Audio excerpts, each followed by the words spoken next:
अब्दुल क़य्यूम सिद्दीकी साहब, अगर seat adjustment की बात जिस तरह से सलमान आबिद साहब भी कर रहे हैं, तो MQM ने NA 242 पर नून लीग से अब सीट एडजस्टमेंट से की तरदीद कर दी है और वो कहते हैं कि मुस्तफ़ा कमाल NA 242 से उम्मीदवार हैं। तो नून लीग आपको लग रहा है कि सिंध में अपनी जगह बना पाएगी? देखिए, अगर माजी देखा जाए तो सिंध के अंदर शायद एक गैर इलानिया मुआहिदा था पाकिस्तान मुस्लिम लीग नून और पाकिस्तान पीपल्स पार्टी के अंदर कि आप पंजाब और हम सिंध के अंदर उस तरह से तवज्जो नहीं दी गई थी।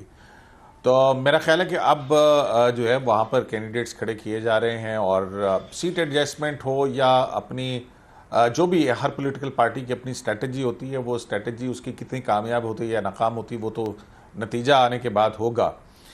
लेकिन यहाँ पे नसीर वाघा साहब ने एक बड़ी बात की है और उन्होंने कहा कि जिस तेज़ रफ्तारी से अदालतें इंसाफ फराहम कर रही हैं, शायद ये गैर मामूली है नवाज शरीफ साहब के लिए। तो मैं इनको बता दूं कि जनाब नवाज शरीफ साहब को सुप्रीम कोर्ट ऑफ पाकिस्तान की निगरानी में जब साकिब निसार साहब थे तो मॉनिटरिंग जज के ज़रिए मातहत अदालतों में 100 से ज़्यादा पेशियाँ भुगती थी, उन्होंने सज़ा सुनी थी और फिर सज़ा काटने के लिए वो पाकिस्तान आए थे। और फिर उसके बाद जो है ये अपीलें कब से की हुई थी और अपीलें पेंडिंग पड़ी थी। 5 साल के बाद इन अपीलों का फैसला हो रहा है। ये अच्छी तेज़ रफ्तारी है जो आप गिना रहे हैं। दूसरी बात ये है कि अगर बायोमेट्रिक उनके पास चला गया था एब्सकॉन्डर का, या वगैरह सब सुन लीजिए बात ना, एब्सकॉन्डर का मामला अदालत का और उसका है, और हर अदालत जो है वो जब भी कोई कहता है कि मैं अपने आप को मजिस्ट्री ऑफ लॉ के सामने पेश करता हूं तो उसको ये रिलीफ दिया जाता है। अब उसके बाद हाई कोर्ट के अंदर जो है वो सारे नथार के बाद जो है ये फैसला हुआ।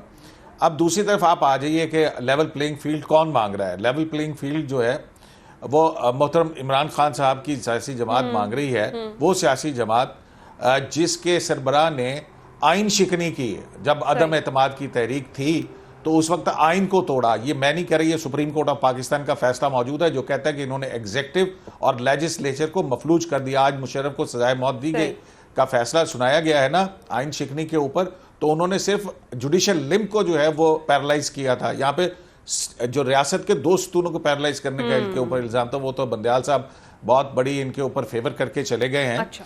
और फिर आप ये देखेंगे ये वही सियासी जमात है ना जिसने वफाक के ऊपर चढ़ाई की थी सूबे की इक्विपमेंट लेके और पुलिस के साथ। और इस्लामाबाद के अंदर जब सुप्रीम कोर्ट ने इनको इजाजत दी तो इस्लामाबाद को जला दिया गया था।